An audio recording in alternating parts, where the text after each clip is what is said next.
ॐ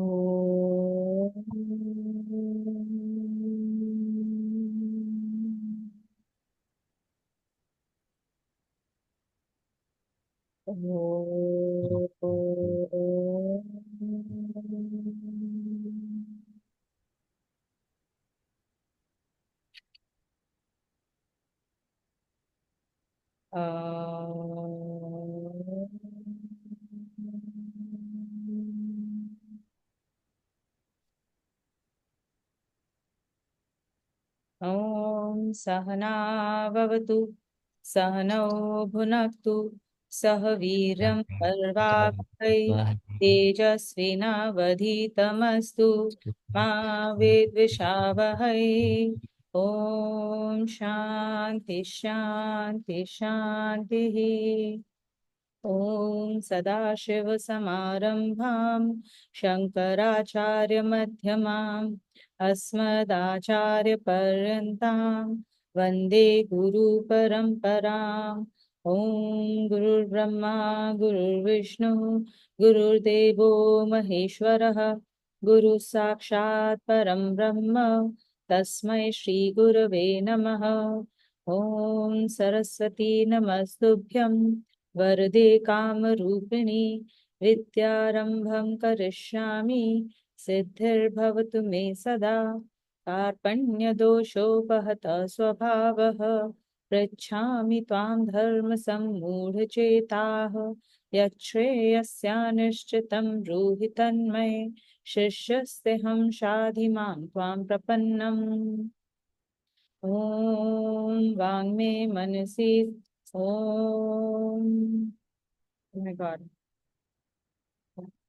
ॐ वाङ्मे मनसि प्रतिष्ठिता मनो मे वाचि प्रतिष्ठितम् आविर्मयेधि वेदस्य म आणिस्थः श्रुतं मे मा प्रहासिः अनेन अधीतेन अहोरात्रान् सन्दधामि ऋतं वदिष्यामि सत्यं वदिष्यामि तन्मावतु तद्वक्तारम् अवतु अवतु मामवतु वक्तारम् अवतु वक्तारम्। ॐ शान्ति शान्ति शान्तिः।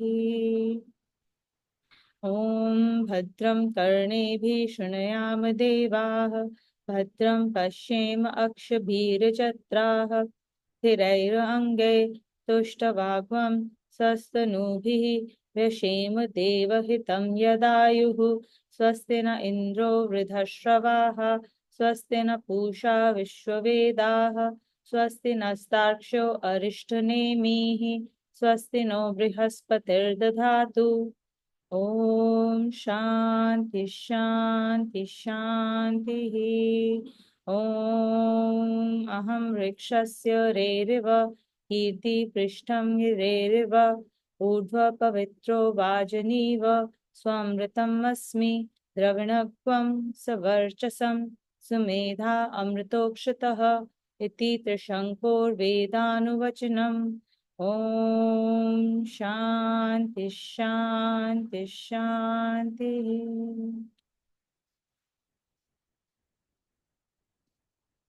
Narayan Narayan Vijay Narayan Narayan Nena. Welcome back to the class. Okay, I think last time we did have, first of all, thank you so much for the patience. Last 2 weekends, we couldn't take the class. Abhinav is still traveling, so he's joining in probably for like an hour before he needs to log off. Last class we completed till Shloka 5, right? So we've completed the 26 divine qualities. We've also figured out what are the top demonical qualities. And then the question was, which of these should be fostered, right? That was the last conversation we created. And in that, Bhagwanji told us that if we inculcate demonical properties, they only create further bondage. Bondage meaning they create ignorance inside of us and they create further andhakar, confusion, right? Whereas divine properties is what leads to liberation. And another interesting thing Bhagwanji told us was very, very clearly ki You don't have to get worried about it, right? When now we start to think about our behavior, तो हमारे दिमाग में सारी डेमोनिकल properties सामने नजर आ जाएंगी, right? At least दो तीन तो नजर आएंगी ही आएंगी कि I do this, I do that, I can see all of these things, right? So Bhagwan ji gives us the assurance that you don't have to grieve here, don't have to get worried. You have to know that divine qualities are an intrinsic part of you. They are really, really a part of you, because they are who you really are at the core. And demonical properties have been acquired from outside because of certain habits, right, that we've inculcated over a period of lifetimes. And they can be, just as we develop them, we also have the choice of cleansing ourselves out of those. We can change our thoughts, we can change our behavior, we can change our habits, and hence we can change these demonical properties can be erased out of us. And when they get erased out of us, then the divine properties are going to shine forth, right? That's where we ended. Now we will start with Shloka 6 today. Okay. Naina, do you want to read with us? Sure.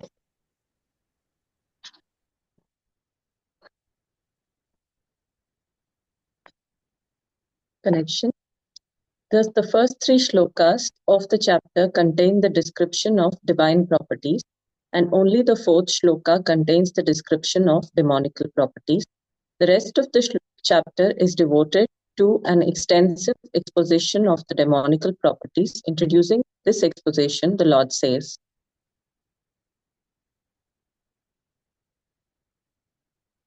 Sorry. द्वौ भूतसर्गौ लोकेः द्वौ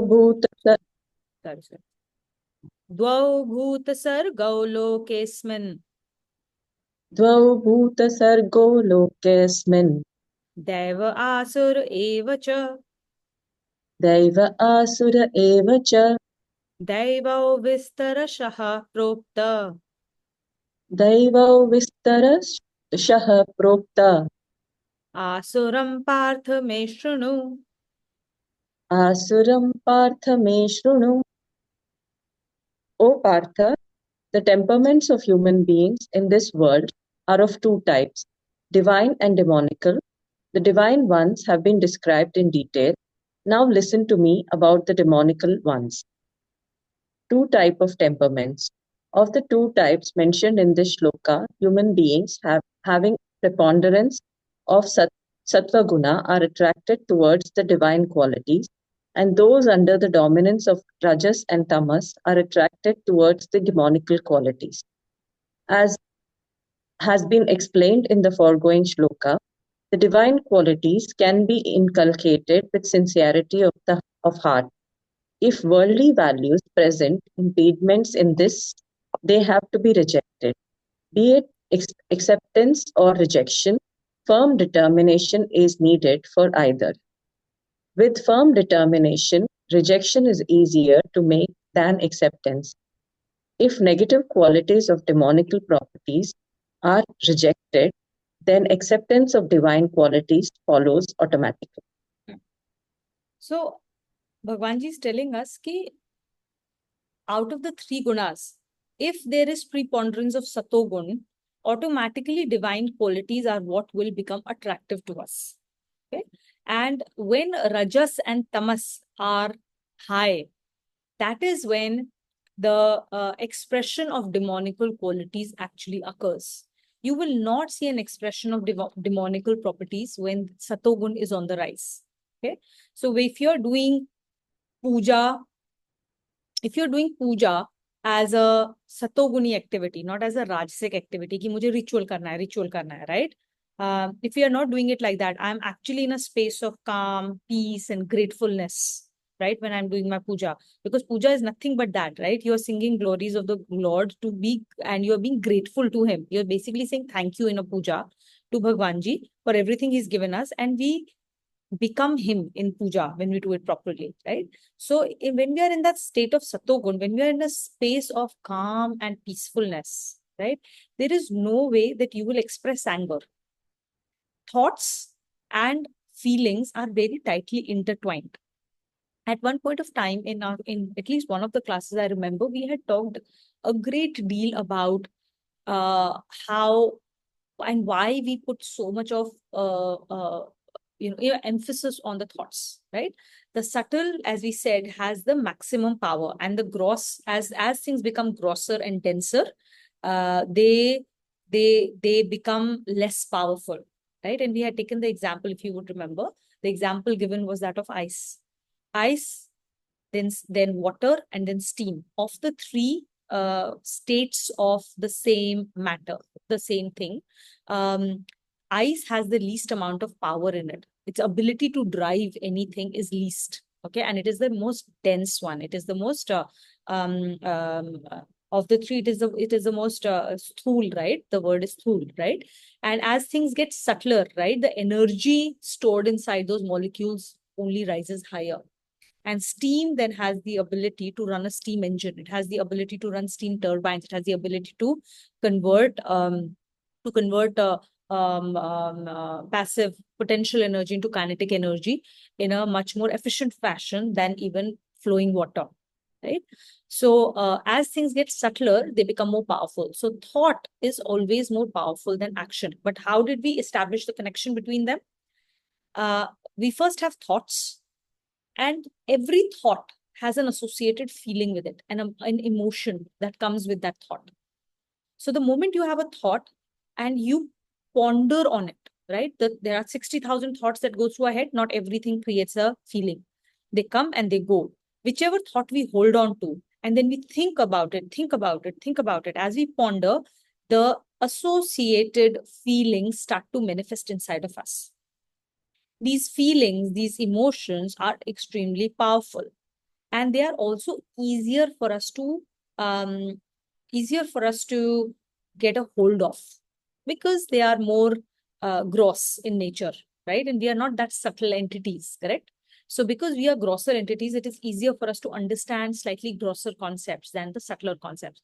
So feelings are very easy for us to understand. You can immediately tell yourself, am I feeling upset? Am I angry? Am I anxious? Am I fearful? Am I happy? Am I joyful? Am I calm? Am I peaceful? Right? These are things that you can, maybe you don't really know what is driving them, what thoughts are driving them, but you can definitely find out what are you feeling at any point of time, right? That's that feeling check-in you can do at any point of time. But so thoughts lead to emotions, feelings. These feelings and emotions then further drive us to take certain types of actions. And this is how and then when you take actions, then actions are always associated with certain objects of actions, which is basically the results of the actions, right? That's how we create our life around us. Thoughts leading to emotions, leading to action, leading to the result. So everything that we see in our life, every VVGP that we see in our life has been created by us, whether it has been created by us in this life through actions that we took in this life, or whether they have got crystallized because of actions taken in previous life, which basically means these have been crystallized because of the thoughts we have had in the previous lives. And these thoughts, when we have a certain frequency of a thought again and again and again and again, it then crystallizes itself into a similar type of action again and again and again. And those repeated actions then become habits, because they go from, I need to think about this, to like this becomes my um, unconscious way of being, which basically is our habit, right? Somebody said something, and there are some people who will immediately react to it angrily. There are other people who will react to the same situation in a calm manner. This is all what these habits are what we call sanskars, right कि हमने संस्कार develop किए हैं किसी तरह के, right? कुछ संस्कार हमारे पुराने जमाने से आते हैं, कुछ संस्कार हम इस जिंदगी में आके फिर से लेते हैं, राइट? वी क्रिएट दो sanskar through through our environment and through our behaviours. So what was I talking about? Why did I bring this up? I brought this up because of the two types of temperaments, right? So yes, so if you have satoguni thoughts, right, then those satoguni thoughts will create satoguni feelings and satoguni actions and satoguni temperament. Temperament is nothing but habits of or ways of being. ways of how you interact with the world, right? And similarly, if you have Rajasic or Tamasic thoughts, then they will automatically create Rajasic and Tamasic behavior patterns, which basically means that temperament will reflect Rajasic and Tamasic behavior patterns, which eventually will go to demonical properties. So our temperament will become that of demonical behavior. So at any point of time when you do a feeling check-in, if you're feeling angry, if you're feeling upset, then you go back and check. You must be in a state of rajas or tamas. So we have to constantly go back and do that check-in, and then we have to go back and change our thoughts. Okay, I think I'm moving too fast. Let's first just understand this fact, and then we'll talk about how to change, how to improve, how to inculcate those things, right? But here, basically, we need to understand that in a Satoguni state of mind, there is no way you will attract demonical properties to yourself. You will not exhibit demonical properties. If you're exhibiting demonical properties, it is impossible for you to be in a Satoguni state of mind. You cannot say that I am experiencing anger, but this is a very Satoguni anger. There is no Satoguni anger. It is a demonical property.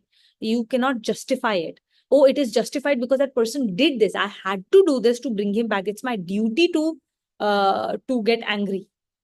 I mean, nobody says it's my duty to get angry. You'll say it's my duty to correct this person, and this is the only way to correct this person, and so I have to get angry. There is no Satoguni way of being when you are angry. Let's be very clear about it. That is what is being made very clear. Okay.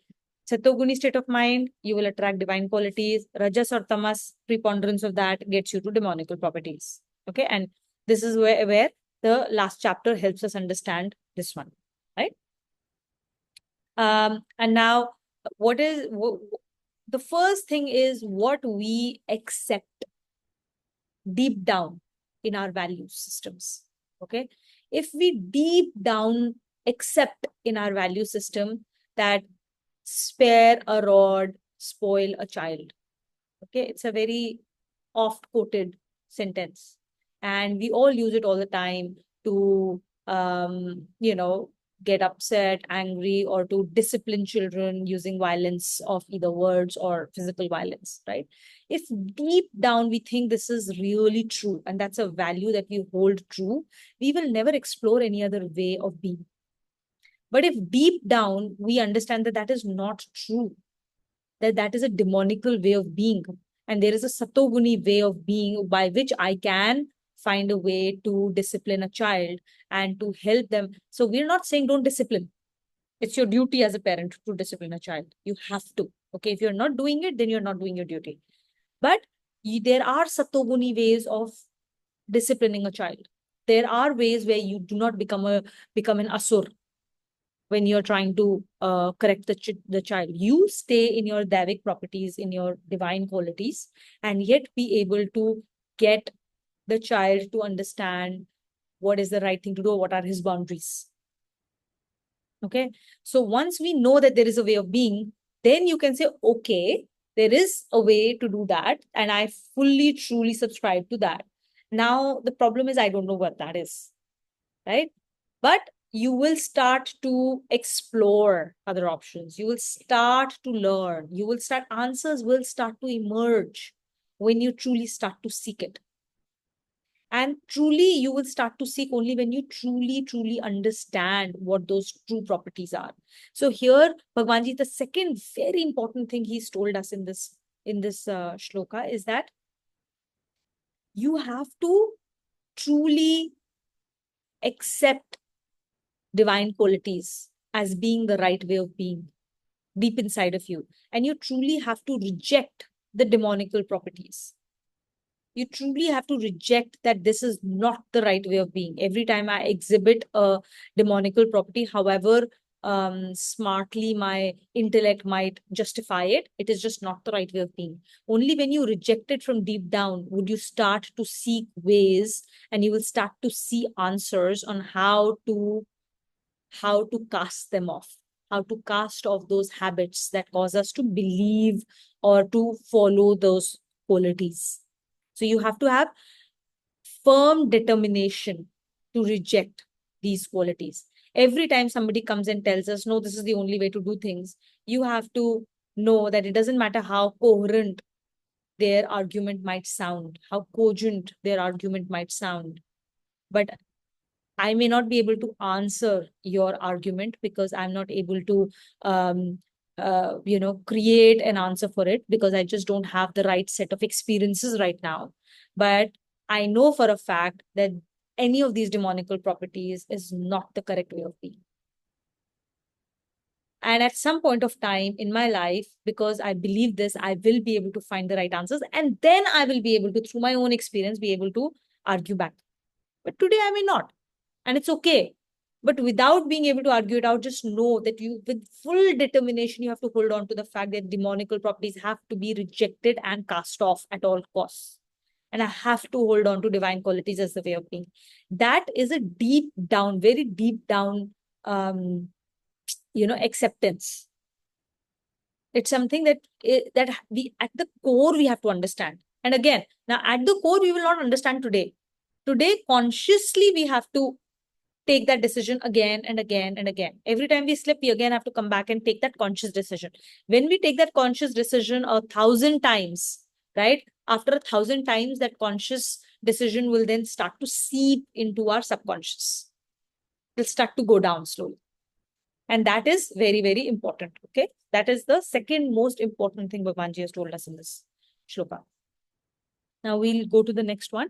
Vijay, do you want to read with us? Describing demonical qualities, the Lord says, Pravrattim cha nivrattim cha Pravrattim cha nivrattim cha janana vidurasuraha janana vidurasuraha na shaucham napi chacharaha na chaucham napi chacharaha na satyam teshu vidyate. na satyam teshu vidyate. To demonics, do not know what actions to embark upon and what to refrain from. Purity, good conduct, and truthfulness do not exist in them. Characteristics of demonical temperament: pravritti and nivritti. To make necessary effort for performance of duties is called pravritti, and desisting from is forbidden is called nivritti. The Lord says demonical temperament does not know what to do and what to refrain from. Such person is fanciful in action, without consideration of what is proper and what is not. So when we have a demonical temperament, basically we are in the grip of Maya. We are constantly in a space of Rajas and Tamas. There's very little preponderance of Sattva. So which basically means that we are completely in Andhakar, in complete ignorance, right? And in that space of mind, there is complete confusion. And there is no way for us to be able to discern what is right and what is wrong. Okay. And that is where arguments of all kinds come from. When we say, oh, this also seems right, that also seems right. And more importantly, what happens is that a lot of behavior that is absolutely outright wrong and has been prescribed as, please don't do this in our scriptures, we find a way to justify why it is important in our life and why we must do them, right? And we see tons and tons of examples of that. For example, bribery, right? We bribe, we'll cross a red light and then we will bribe the policeman and say, "Aise hi kaam hota hai," right? Or we will get aggressive with people all the time and then say, ki aggression se hi kaam hota hai. You always, offense is the best defense. So just become offensive, right? You've seen that a lot, road rage concepts, right?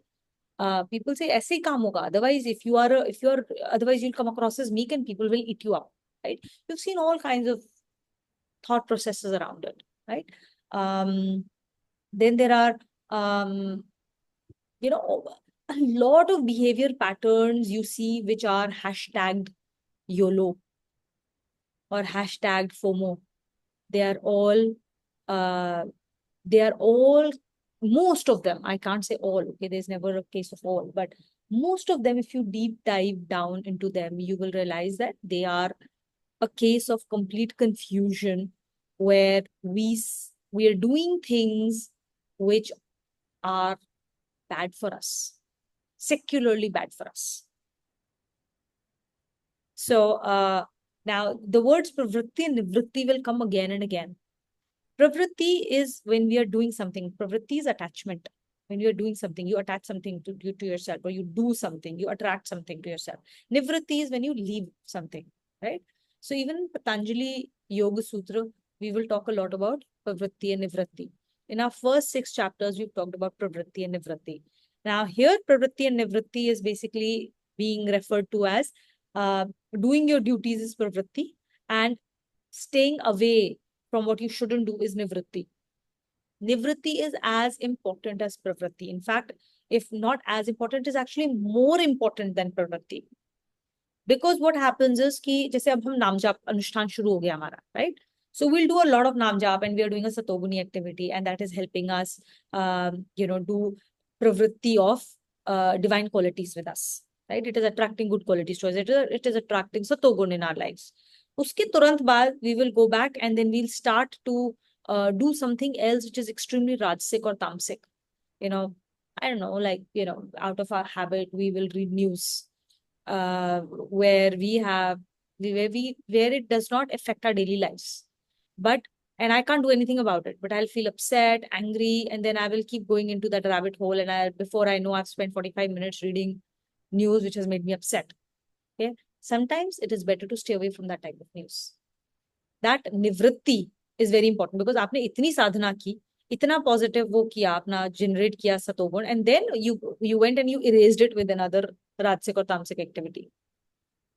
Right? So unfortunately, this is something that we do again and again. We do pravritti, and then we go and erase all of that effort because we are not able to do nivritti or what we are not supposed to do. Okay. So nivritti is very, very important. Nivritti of what we shouldn't do. इसीलिए in our parampara we say sadhana is savdhani.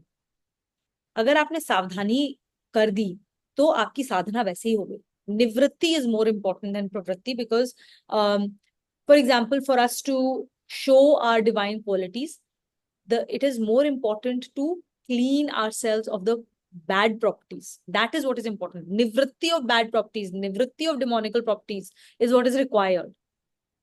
Pravritti of divine qualities will happen automatically.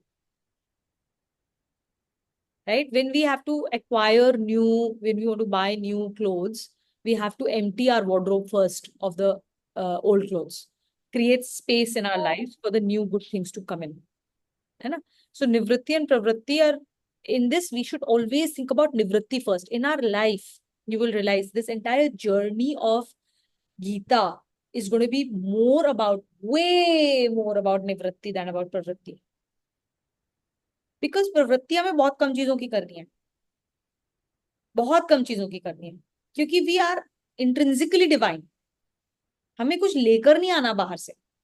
हमें निवृत्ति करनी है. निवृत्ति of the wrong things that we have thought about. Nivritti of our ego. Nivritti of our images of ourselves, of our self-concepts of who I am or I am not, and what I should or should not do, of our morals and, of our judgments, and of all the demonical properties. So nivritti, the more we do nivritti and we let things go, the lighter we will become and the closer we will get to our divine self. Next one. Purity, conduct, and truthfulness. For such person, the line of demarcation between purity and impurity is extremely thin. Good conduct and truthfulness have no importance for them, because their total attention is riveted on striving for their narrow, selfish ends. The consideration of purity or impurity, good conduct or bad, truthfulness or falsehood are of no importance for them. Because their total attention is diverted on striving for their narrow, selfish ends. Now, another thing we might have heard a lot growing up, the what matters, I don't remember the exact this thing, but it basically says that end matters more than the path you followed to get to that end, right? So your end, your means are justified by the end results. Okay. And because we have that kind of thought process, that is why you've seen that a lot of, for example, on banking trading floors, a lot of really poor behavior is accepted as long as you're making money. For a trader, your only value on a banking trading floor is how much money you're making. If you're making money, it doesn't matter what else you're doing. Okay. That way of being is reflected, and I'm saying this example because I see it on a daily basis because I've been part of that culture. But that same behavior in different formats is reflected in every aspect of our society, where we say it's okay. Look at our celebrities, the people that we worship, right? Look at the people we think are wow, people who are having a lot of Instagram followership or YouTube followership, right? A lot of them will do whatever it takes, like Trump. We've elected him, in US has elected him as a president. It doesn't matter. You will end up saying it doesn't matter what he did or what controversy did he do. End of the day, he got the result. So means are getting justified by end result. And in this shloka, basically, Bhagwan says this is a very demonical way of being and a very demonical way of thinking. Your path to get to a result is just as important, sometimes more important than the end result. Why? Because end result पे तो हमारा कोई वो ही नहीं है ना. We have no control. In fact, हमें तो निवृत्ति कर देनी है of any attachment to the end result. We're not supposed to have any attachment to the end result. So it doesn't matter what the end result is. So here you will see Gita path is absolutely opposite of what we think of as the lok manyata. Absolutely opposite. Gita says you only focus on your path. Uske baad jo end result hoga dekha jayega.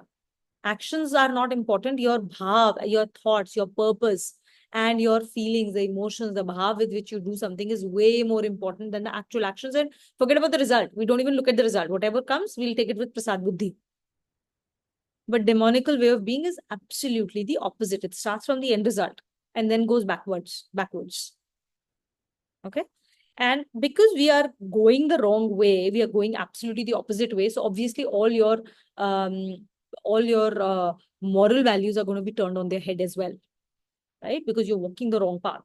And hence the demarcation between purity and impurity is extremely thin. There is no sense of what is pure, what is impure. Everything is justified based on the end results that I achieve. So it doesn't matter how hard you worked or how well you've done. If you've not achieved the result, then it doesn't matter.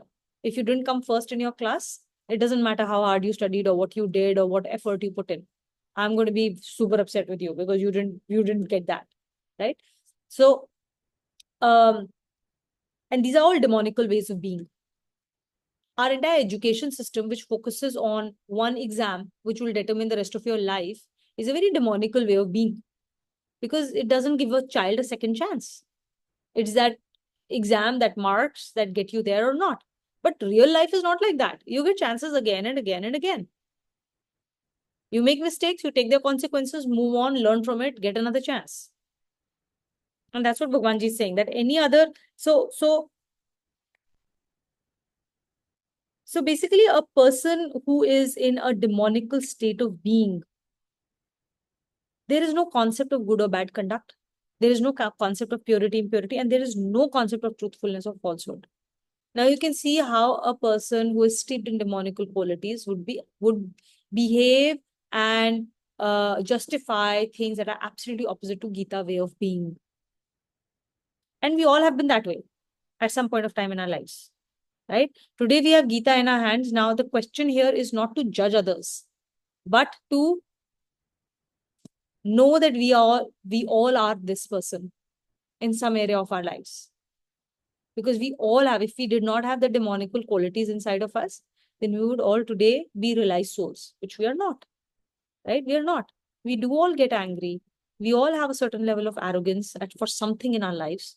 We all have displayed self-conceit in something. We all display a lot of hypocrisy, especially with our kids. When we do something else, we expect children to do something else, right? We are completely steeped in some or the other demonical quality, if we are really truthful to ourselves. Now, without getting upset about it, without berating ourselves about it, okay, this is what it is, then we also start to see what is the impact of it on us. And then start to see where we cross the line between purity and impurity, truthfulness and falsehood, where we cross the line between good conduct or bad and justify it. And at this stage, our job is to stop justifying it, is to recognize it for what it is, see it for what it is, without judgment. That is the most important thing. Do it without judgment. When we do it with judgment, immediately we have negated the whole purpose of this action, and immediately we've gone back to being a demon.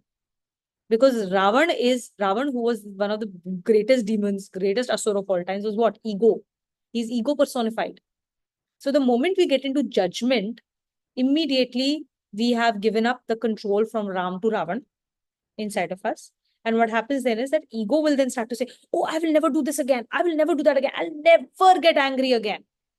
I will never get upset again. I'll never behave like this ever again. Now I will behave in a different fashion. That's all your ego talking. Ego transforming from one state to another. The only time you are free of ego is when you're able to observe with no judgment. When you're in a state of observation with no judgment, and you're in a space of being calm, and you're not agitating, you're not berating yourself, then there is Ram present inside of you. That is you being that observer, that Ram that does not judge. And in that space is that these demonical qualities will start to loosen up their hold on you, because you are no longer going back to ego. Now you're able to, now ego is going to come and try and create emotions inside of you. And you can stay away from it is when you are reducing the hold of that Ravan on you. And slowly, slowly, those knots inside of you, those behavior patterns, those temperaments that you've never been able to control before will start to loosen up, and they will start to dissolve slowly. And over a period of time, they'll completely dissolve. Those poor habits will completely dissolve. Not because you're doing something about them. The whole idea is not to do anything about them. Just observe and refrain from doing anything. Refrain from judging. Again, a case of nivritti being more important than pravritti. Not doing is more important than doing. One quick question. So most of us are in the kind of corporate setup and stuff, right? And we know mostly when we try to do something, right, there is a pushback and telling that you will have to keep your charities out, that this, all that kind of thing. This is a corporate. We are not doing. We are here to make profits. We are here to do things differently. How can you be a witness to it, and then see, I understand. So certain things you will have to be correct, you will have to do the right thing, and then leave the rest to God. It's not about the result that I'm talking about. Certain things which is not really justifiable when it is happening, and it is happening in most of the organizations these days, where there are mixed bunch of people all across the globe and stuff. It has become none of the organization is most likely going to have only like minds which is operating, right? How can you be just a witness to it, not taking action, or not leave the result and then just be party to it? How is it going to work? Okay, so there are lots of layers to this. Okay, I don't think I can cover everything, but I'll give you a high level sense of things, and then we can talk about a very specific situation, because specific situations will require different ways of dealing with it. But first of all, for profit does not mean there's something wrong with it. Okay, money is not a problem. Money is our right. It is one form of Shri. It is one form of Lakshmi, who's a goddess. But money, in the way we understand it, is the lowest form of wealth. There are 7 forms of wealth. Okay, money is the lowest form of wealth. Having said that, it is Shri. Okay, so first of all, I think as most of us who have grown up with a middle class mindset, most of us have developed poor behaviors, thoughts, and relationships with money. Where at some point of time, and in our pop culture also, they've always shown that the guy who has the money is the guy who's doing everything wrong. So I think that's the first thought we have to issue out of our minds, that NGOs are good and for-profits are bad. That's not true. Okay. We all deserve to make money because money will help us get a certain type of abundance in this world. Money is good. Second, it is about how you earn money is important, right? You can earn money doing your dharma. See, money has been put in as one form of arth that we all are supposed to get. In fact, there are actually, when you dive deeper into Shri, into wealth, there are 16 types of wealth. And each of our Purusharth, the 4 Purusharth that we have, each Purusharth has 4 types of wealth embedded in it. And money is one of the forms of wealth that is embedded into Arth as a Purusharth. Okay. So we're supposed to earn money. It's our duty to earn money, and it is our right to earn money. And it is something that we're supposed to do puja of. But when we do it the wrong way, that is a problem. धर्म के साथ अगर हमने सब कुछ सही किया तो ठीक है, आपने अच्छे प्रोडक्ट्स बनाए, लोगों ने उसको कंज्यूम किया, आपने फॉर प्रॉफिट ऑर्गेनाइजेशन बनाई, fantastic. But if you're doing this by hurting others, by putting in wrong types of products or selling harmful products to people, then that's a very that's a money that is colored all wrong, and it will attract its own prarabdha, right? So if you are part of an organization which is doing something that goes against the very core of your values, then I think you need to have a conversation with your leaders. And it is incumbent upon you to have that conversation, right? And see if there is a way for you to understand. Maybe there is a lack of understanding of the values of the company, or maybe the values are correctly talked about, however, they are not being implemented. You can see if you can create a conversation and then try and correct things. If you're not able to correct things at all, then maybe it is wise for you to find another place where you will find an expression of your own value system. I mean, at a high level, that's what I would say. That if you are part of something that's making you feel very uncomfortable, then you should talk about it. But if you're not able to make any effect, you've talked about it, you've tried to make a change, and you realize that you will not be able to make any change in that organization, then maybe you need to move out of that organization and find some other place. Or you need to find a way to say that this, like, it's like saying, I can't make a organization is a smaller setup. I'll give you an example for you to understand at a very higher, at a bigger level, right? The bigger level would be this entire earth. I'm part of this earth, but I'm not responsible for everything that happens on this earth because my sphere of influence is limited, right? Now, there is a war going on in some part of the world. I don't agree with the war, the principles of that war, or the effects of that war, right? But I'm very sure that in some way or the other, I'm contributing to that war. I'm very sure of that. Maybe I'm consuming products of an organization whose monies are being used to fuel the war. I don't know it. I don't know it. Till the time I don't know it, I don't get that product. But the day I come to know of it and I still continue to behave and continue to consume those products, which are not in line with my values, then I will collect product for that. But today, sitting here, can I do something? Is changing the course in Iraq or in what's happening in Israel, is that something that I can do something about today? To the best of my abilities, to the extent that I know I don't have a sphere of influence for that. Then am I going to create a ruckus about it? It's only going to hurt me. It's not going to help me at all. Unless, yeah, I mean, there is maybe I'll find some way. Maybe I'll find something that will trigger something in me and I'll say, okay, maybe there's something I can do about it. In which case, I will take that action. But today, just reading up about it, being upset about it, and I'll say I'll resign from this world does not make any sense. Because I have lots of other duties to do. What is my sphere of influence in this world? My sphere of influence is the company that I work in, the team that I work with, the family that I work with, the communities, the various types of communities I'm part of. I have to, that's my sphere of influence. I have to make sure that within my sphere of influence, I'm practicing all my Gita principles in the rightest way possible. Now you can bring this down to a level of the company. There are parts of company, like you are part of a global organization, right? I'm part of a, I'm part of Deutsche Bank, as an example, right?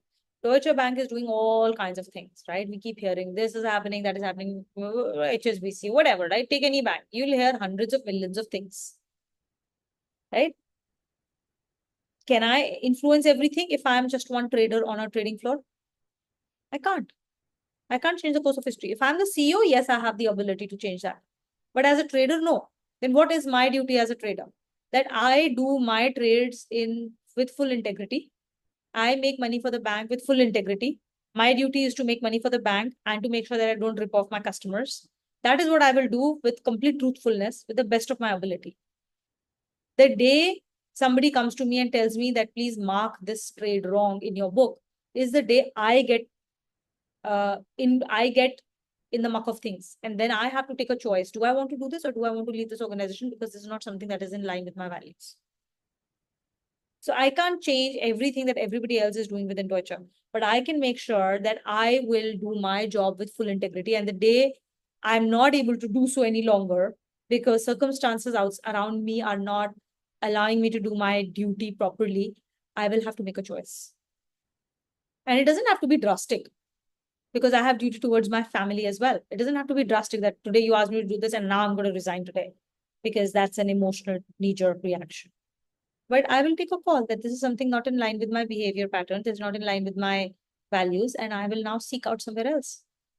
I'll push back, I'll have a conversation, and then I'll, if I don't have a choice, I'll leave over a period of time whenever it's possible for me. But as a small trader, it's not my job to change what Deutsche is doing at a, like I'm not in the exco. Correct? So you have to apply that principle to whichever situation you find yourself in and see what is your sphere of influence, what is your sphere of action, and what is your sphere of, there's a very large sphere of no influence for us. It's absolutely unproductive to try and be in that sphere. You should not. You should completely remove your energy that you're expending in that sphere.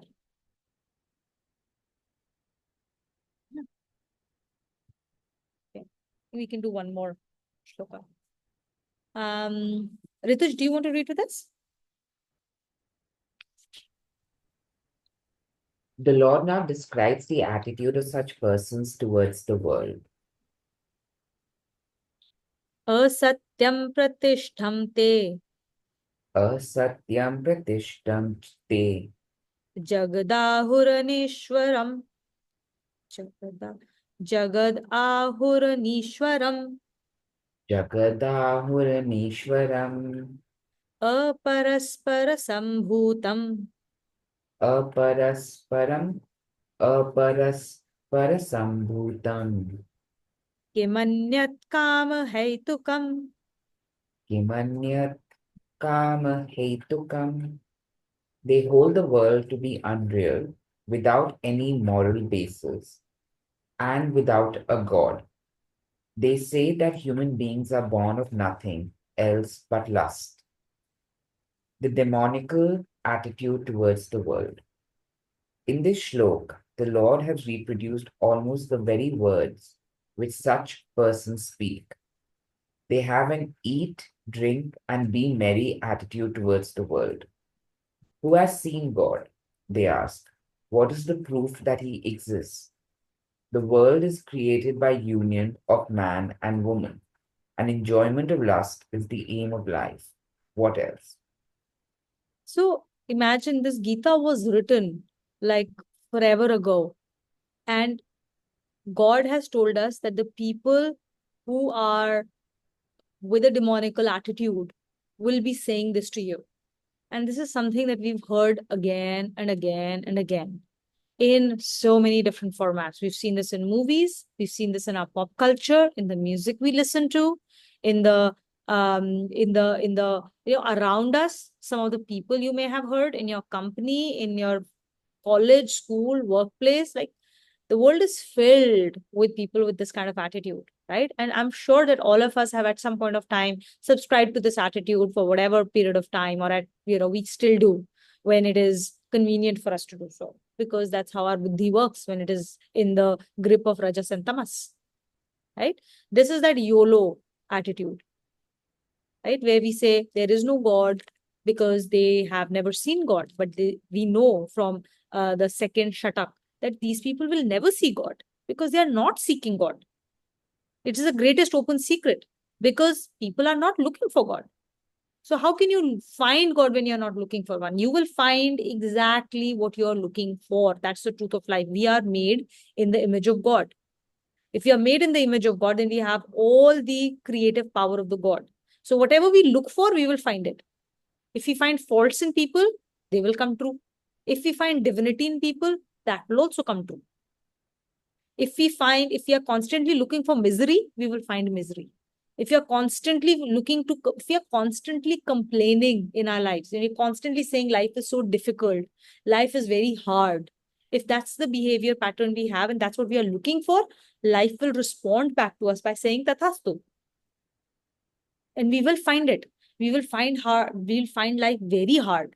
If we say that life is unloving, unforgiving, people are out there to get me, that's exactly the experience we'll have on a daily basis. And you know how we'll have that experience on a daily basis? Because even though there are 20 things that are happening, out of those 20 things, those 5 things that subscribe to my point of view is what I will latch onto. And the 15 things that have happened that do not subscribe to that point of view, I will completely ignore them because that's how our mind works. And then I will create the experience of my life. Life is lived in our mind, not out there. We always live our life in our minds. So my mind will now create that image of my life. And that is what I will continuously experience. I will continuously look out for it. I will continuously latch onto it, and continuously I will behave according to that only. Right? So this attitude is very, very important for us to know, and to know that we will get what we look for. If you're not looking for God, we will not find God. And such people will always say, because I have not seen God and there is no proof of God, and then they'll hide behind science, even though they don't understand science at all.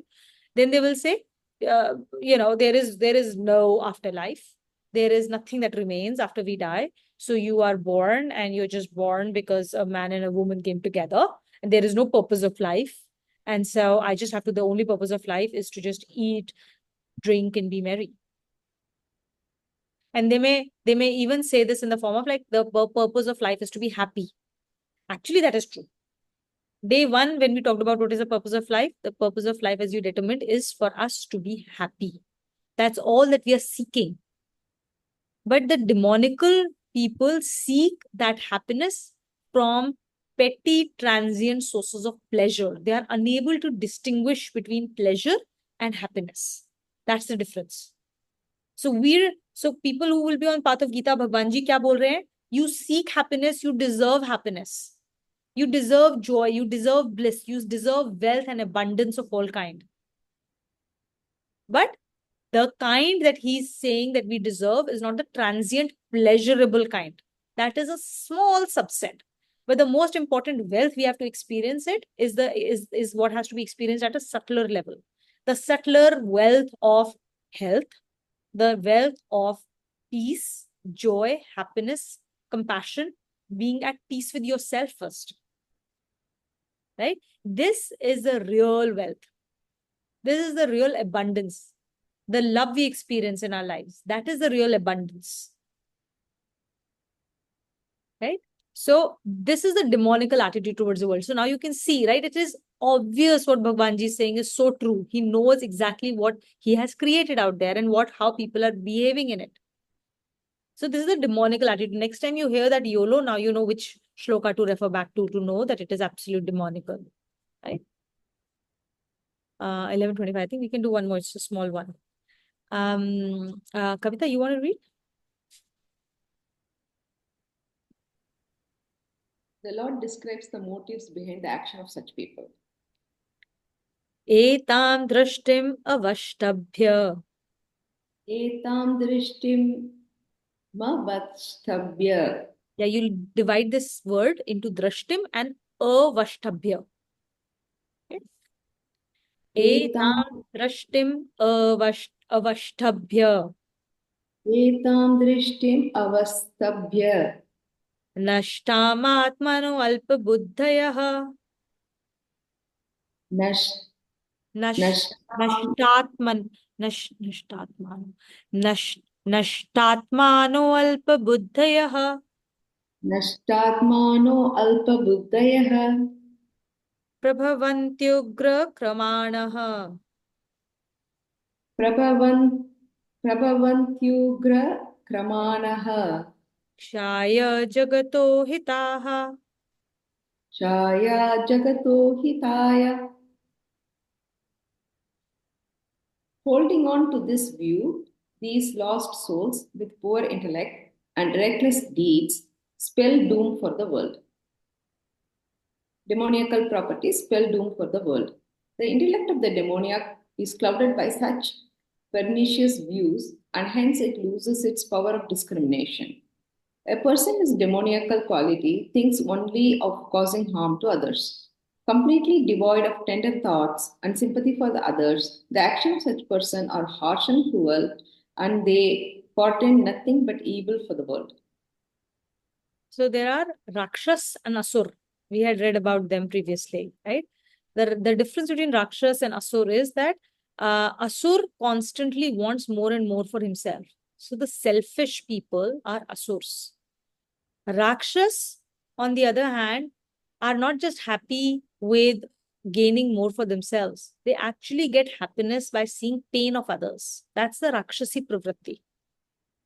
So people with demonical behavior, one, are only acting out of selfishness. So everything in this world is justified as long as they get whatever selfish end that they want to achieve. And they have zero sympathy. And so if somebody comes in the way of their desires, they have no problem hurting those people. So such people are going to be very, very harsh and cruel. Right now, it doesn't have to go all the way far out for us to think of this in the most extreme fashion. But even closer home and in a much subtler form, we'll see that we can be those Rakshas people all the time. When we get angry, we say a lot of things to other person just to hurt them. And then later on, we'll say, I didn't mean it. I'm sorry, I didn't mean it. I was just angry. So if you didn't mean it, why did you say it? The only purpose of saying it was to hurt the other person, which is nothing but a Rakshasi pravritti. So in that moment, you're being a demon, right? And expressing a demonical quality, and you're being harsh, you're being cruel, and such thought processes, such behaviors, such qualities bring nothing but more evil in this world.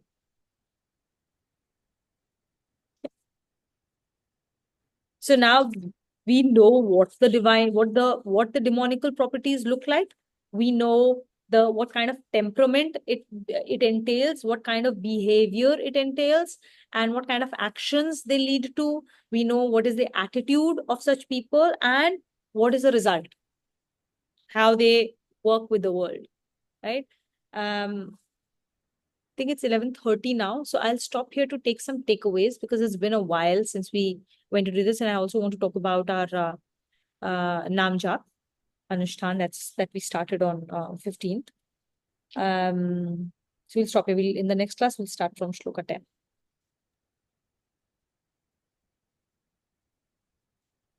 My takeaway is about pravritti and nivritti that has take a point today for me. So the efforts of performing the duties and what is forbidden. So that's a key takeaway for me. Thank you. Thank you.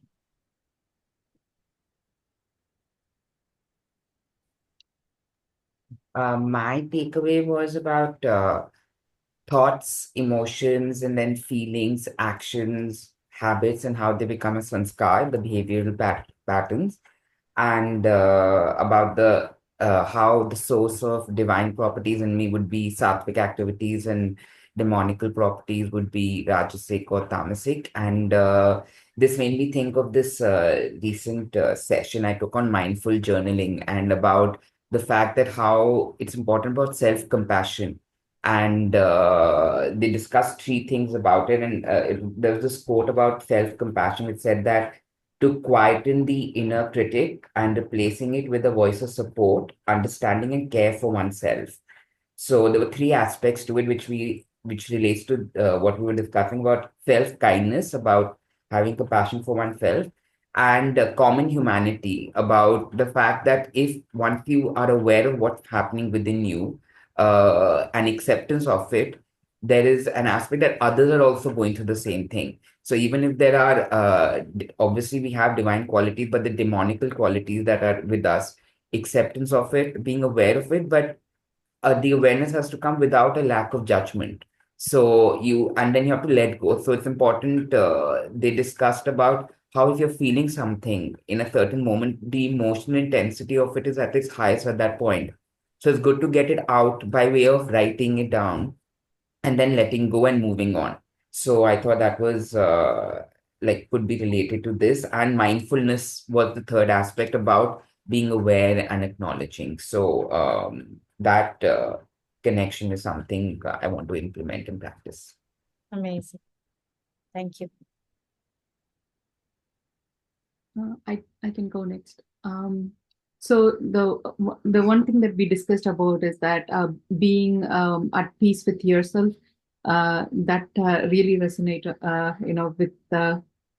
with the whole class today.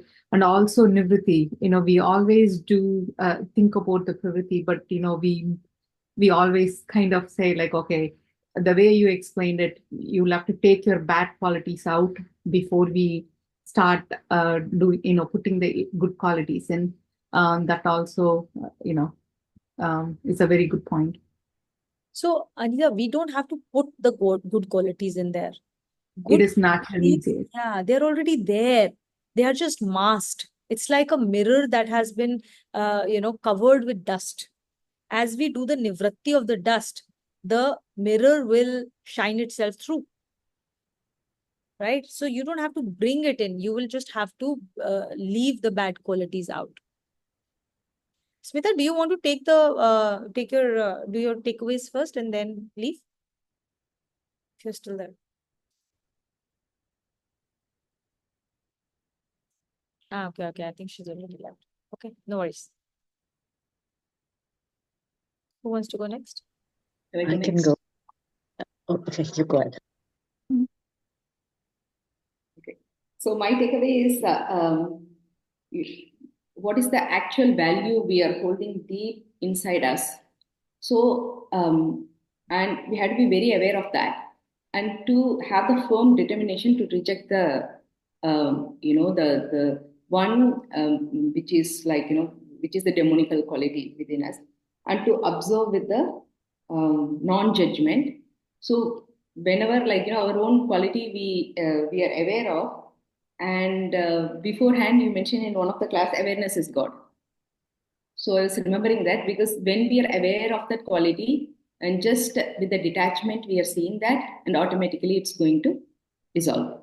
So that is one of the point. And the second point, which is we find what we are, actually what we are looking at, that we are going to find the same.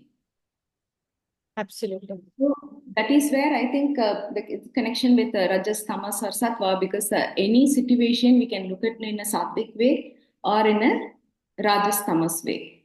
So we had to find first what we are feeling inside and how we are looking at the situation, and just transform it to the Sattvic way. That is where I have to work on. Thank you. Thank you.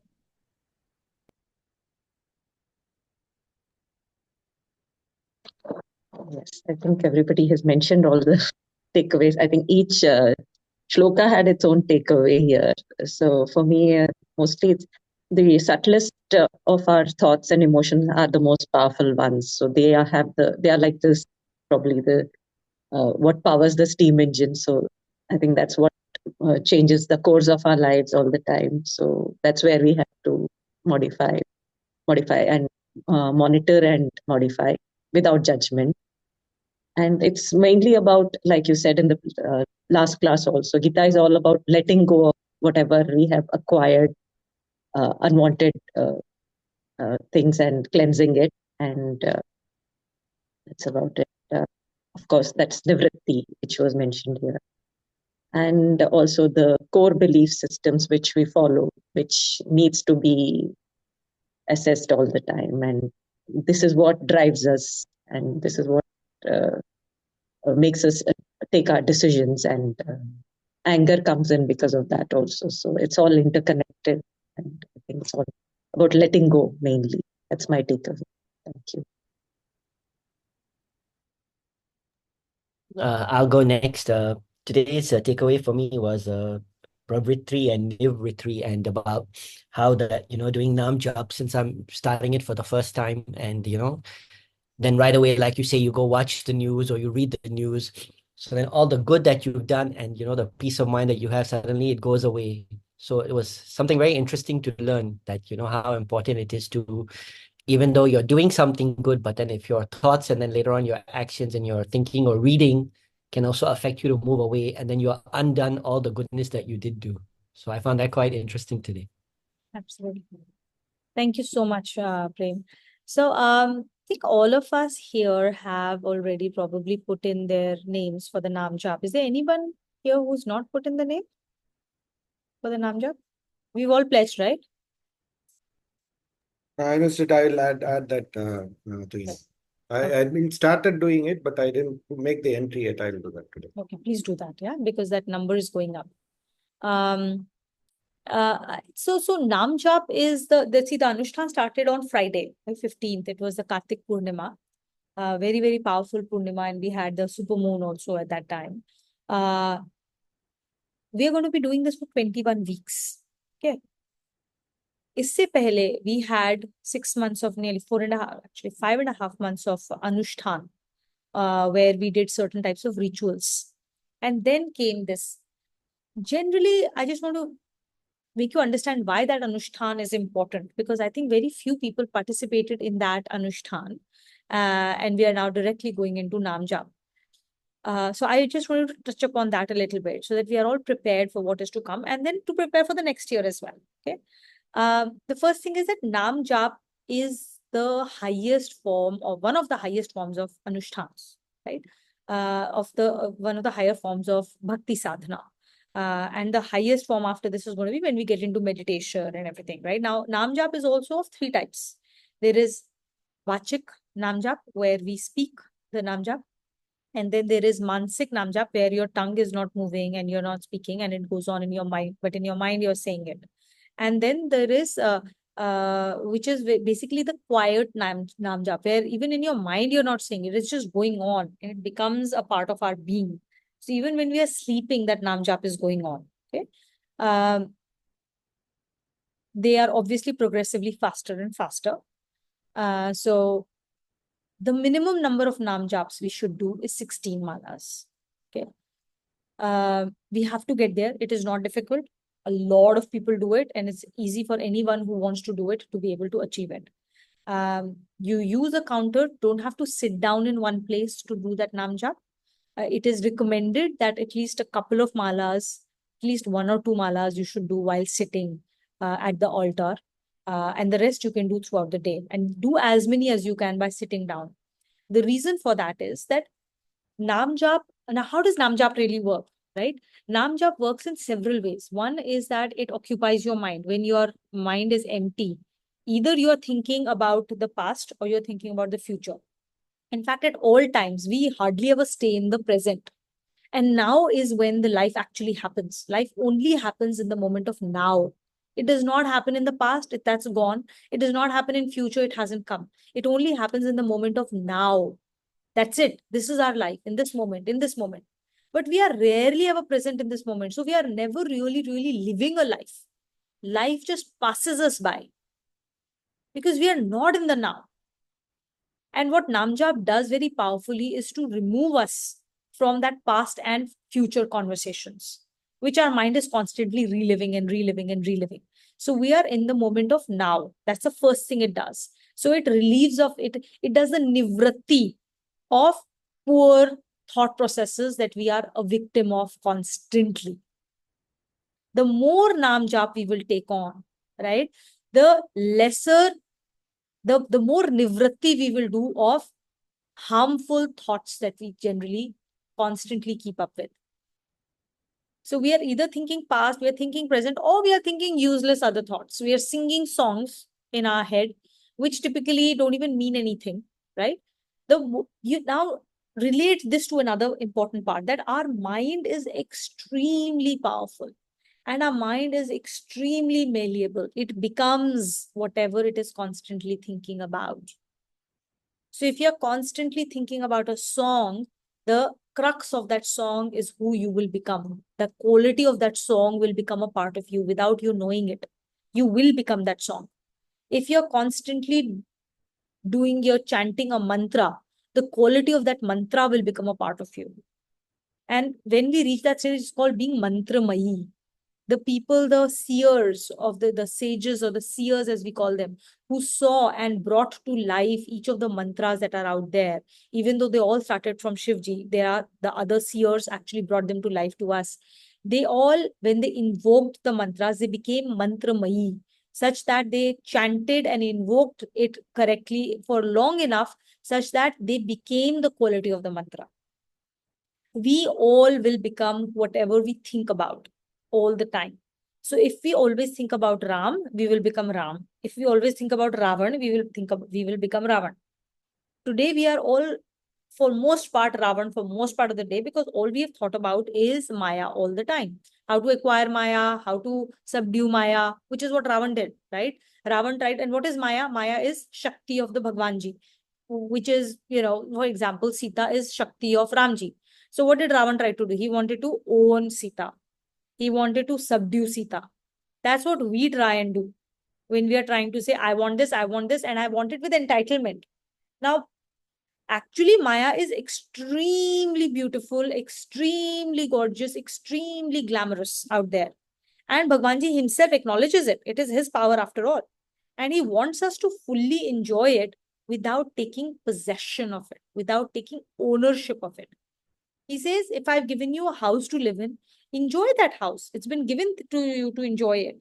But don't start to assume that it is yours. It is Bhagwanji's and he has given it to you on rent. एक दिन आप चले जाएंगे इस दुनिया से, and this house will no longer be with you. Similarly, your children, similarly, your job, similarly, the various roles you have been given in life. Similarly, all other possessions you may have been given. Everything that has been given to us has been given to us on loan for use, for doing our duties, to be able to enjoy and have a good life and be able to go back to him. Right? This entire journey is expected to be really happy, enjoyable, and full of joy for us. But we introduce misery in us by trying to own Maya, because we are constantly thinking about owning Maya. Now, that is another thing that Namjap does for us. It does the nivratti of and brings Ram close to us, because that's all that we are talking about. So starting May, we don't really understand this thing, right? So all we will do is vachik ya mansik tarike se, all we are doing is we are doing it with in a parroted way. All I'm doing is repeating. Khali repeating the name with no feeling associated with it, with no devotion also, that also has an effect. It will slowly cut the prarabdh that we have, the sanskars that we have, that is preventing us from doing more of it. So today, if we are doing 2, we should try and push us to do 4, to 8, to 10, to 16, to 32, to 64, to 128. Right? We have to go on increasing that Nam Jap. The more we do, the more it will cut our sanskars, right? The bad sanskars. First. Second, as the sanskars get loosened up, the negative sanskars get loosened up, slowly we will start to be able to bring in more focus. Now, do Nam Jap with more focus. That is why it is recommended that you should try and do more and more malas. Start with 1, but increase the number of malas you can do, practically speaking, by sitting in front of God. Because हम लोगों का focus नहीं है कि हम लोग दिन भर अपना काम कर रहे हैं और फिर भी फोकस के साथ कर रहे हैं. It becomes a auto thing, autopilot. That is also good to begin with. Eventually, we have to bring in mindfulness, as Ritu said, right? It's all about mindfulness. You have to bring in mindfulness on a daily basis. But वो starting में नहीं होगा. So starting with, try bringing in mindfulness for that 1 or 2 or 5 or 10 malas that you can by sitting in front of the altar. That will increase your focus. When your mind starts to learn how to focus and not get distracted with every little thing that comes around, when you start to learn to focus, then you know what you'll be able to do? With that focus, you will be able to tell when you're sitting in front of a person, you'll be able to say, I have these 20 things about this person that are leaping out at me. These are the 2 things I want to focus on. Then you'll focus on his divine qualities and not on all others that may be more cacophonic. The demonical properties are a lot more cacophonic. So it's easy for me to find faults in somebody else and have that dosh drishti, which will hurt me, first of all. It will hurt me to have that demonical dosh drishti, not the other person. But I get captured there because that is what is causing. I am not able to focus. I'm not able to choose where my thoughts should go because I have not learned how to focus my mind. So what happens? Whatever is the loudest, I listen to that. And that's what I see. But with focus, when I have learned to focus my mind with the help of Nam Jap, tomorrow I will be able to focus on which quality of this person I want to focus on. What quality of this VVGP do I want to focus on? What thoughts out of all the millions of thoughts that are coming to me, I want to focus on and I want to bring into my life? What emotion I want to hold on to in my life? I want to hold on to the emotion of love, compassion, and kindness in my heart and not on anger. Nam Jap will, once I start to do Nam Jap, then I will go on to focus Nam Jap for some time, and then that will slowly increase my mindfulness so that I can do more and more Nam Jap even while I'm doing my daily duties with focus, with mindfulness. And then that mindfulness will come back to me in every activity of my life, which means that my life will become a lot more centered and a lot more present. That means I'm living life more intensely in the now rather than in past or present. The quality of my life will be way like millions and millions and millions of times higher than what it is today. That is what Nam Jap can bring to us when we do it correctly. Right? And that quality will increase by itself. It's an automatic process. Sometimes you'll say, no, I just want to jump from one to another. It won't happen. If it takes 9 months of gestation to get the baby out, you have to wait for that 9 months. You have to be patient with it. But do what you need to do for that time to be able to actually see the result. Which is why our job right now is to increase the number of Nam Japs. Okay. Do a couple of them with full focus by sitting in front of your altar so that you can increase your focus, and then just keep on increasing the length of that focus over a period of time. It will slowly, at some point of time, it will take over and your focus will automatically start to increase when enough number of negative sanskars have loosened itself out. So Nam Jap is extraordinarily important thing. But the correct way, finally, the correct thing of doing Nam Jap is to do it with full emotion. Focus के साथ emotion आता है. This world is created with emotion. Marketing guys understand that. That's why marketing is not about facts and figures. It's about evoking an emotion. Right? Because that is what will cause you to get up and buy my product. Not because I'm throwing some facts and figures at you. And that's true about the world. They have understood that part about the world. So when you do Nam Jap, when you do Puja, when you do anything in this world with full focus and with full set of feelings to drive it, that's when you will get the maximum result in this world. And you can take that back. Once you learn to do this through Nam Jap, you will take this back into everything in your life. It is extremely important for us to live our life in an intentional manner and not let life happen to us. Nam Jap helps us to do that, to live an intentional life. Right? You can get intentional with your feelings. Observe yourself. When you start having that mindfulness, right? You increase your mindfulness with the help of Nam Jap. Become mindful about the emotions that you have. Because it's very difficult for me to observe my thoughts, but it's much easier for me, comparatively, to watch my feelings. The moment, and you will see that, there are days, you will keep rolling through emotions. There are moments of calmness, moments of happiness, moments of peace, the moments of love, there are moments of kindness, and then there are moments of anger, upset, anxiety, fearfulness. The moment you observe those feelings of negative feelings, those are basically coming from Rajasic and Tamasic thoughts. You have to replace them.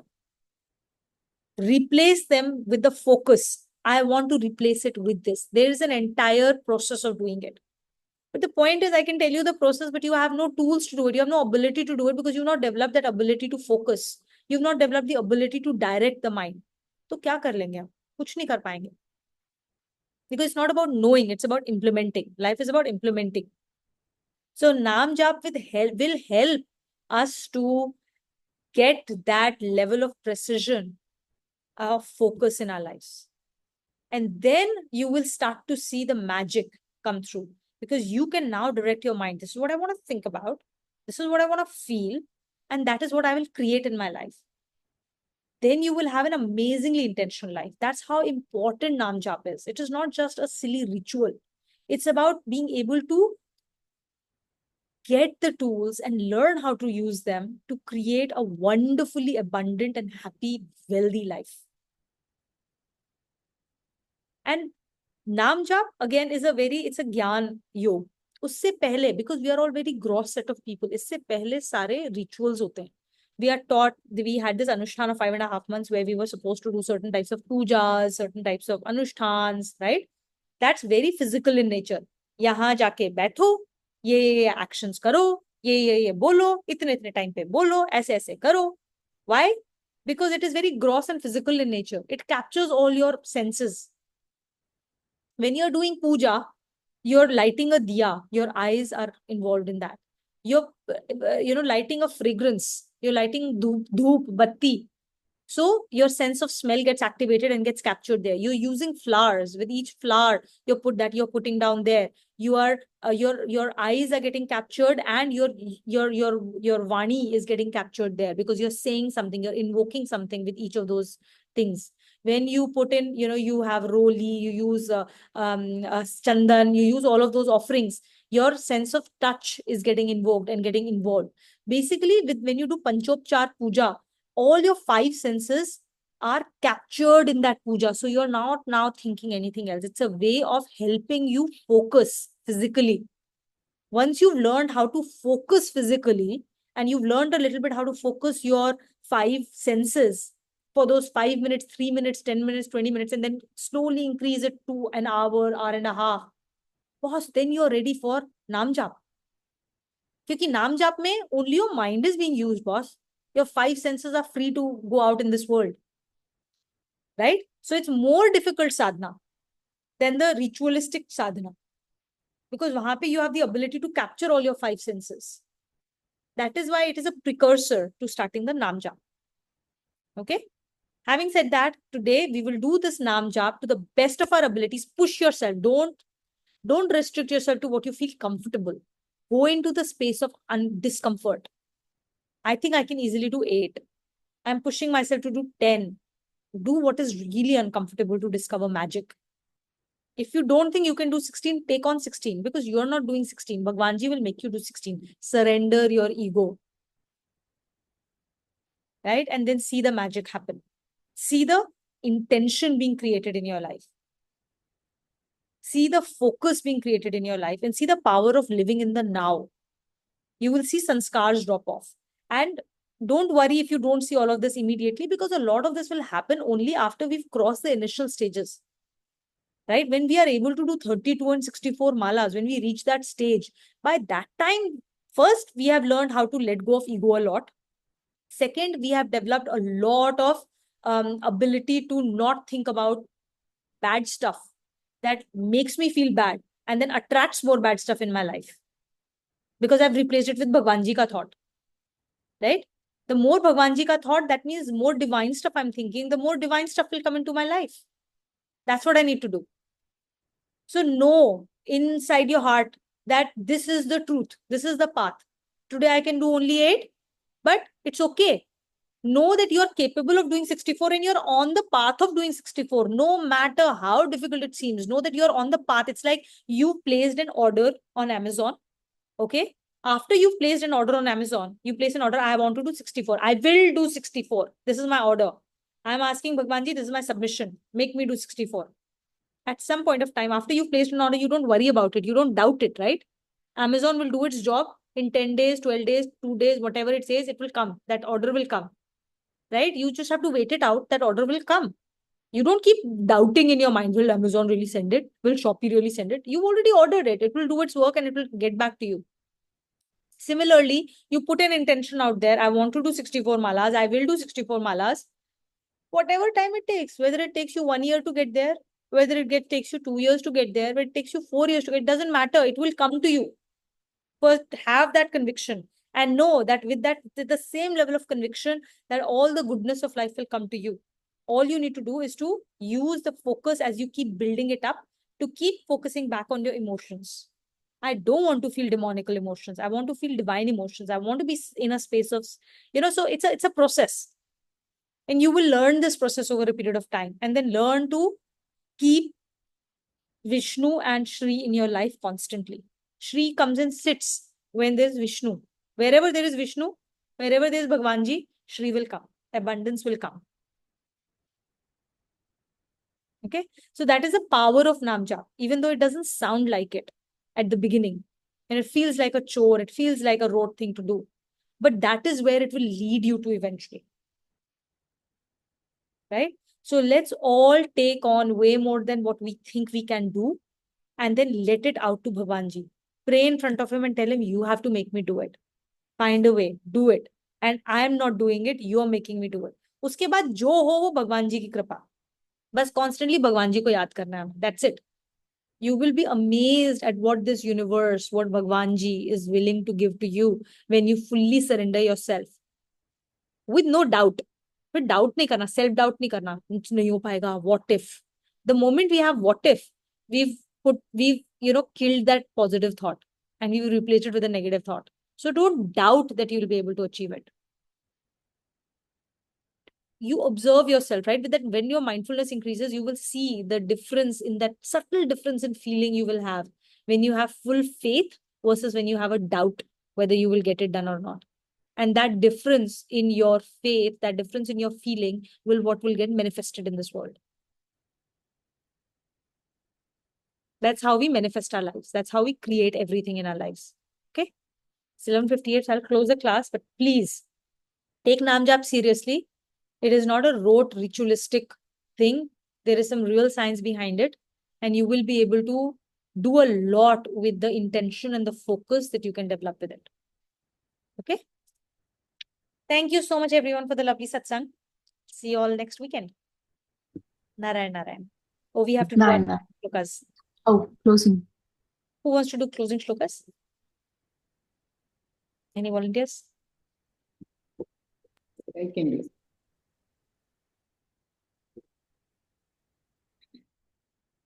ॐ सर्वेषां स्वस्तिर्भवतु, सर्वेषां शान्तिर्भवतु, सर्वेषां पूर्णं भवतु, सर्वेषां मङ्गलं भवतु. ॐ शान्ति शान्ति शान्तिः. ॐ सर्वे भवन्तु सुखिनः, सर्वे सन्तु निरामयाः, सर्वे भद्राणि पश्यन्तु, मा कच्छेत् दुःखभाग् भवेत्. ॐ शान्ति शान्ति शान्तिः. ॐ असतो मा सद्गमय, तमसो मा ज्योतिर्गमय, मृत्योर्मार् अमृतं गमय. ॐ शान्ति शान्ति शान्तिः. ॐ पूर्णमदः पूर्णमिदं पूर्णात् पूर्णमुदच्यते, पूर्णस्य पूर्णमादाय पूर्णमेवावशिष्यते. ॐ शान्ति शान्ति शान्तिः.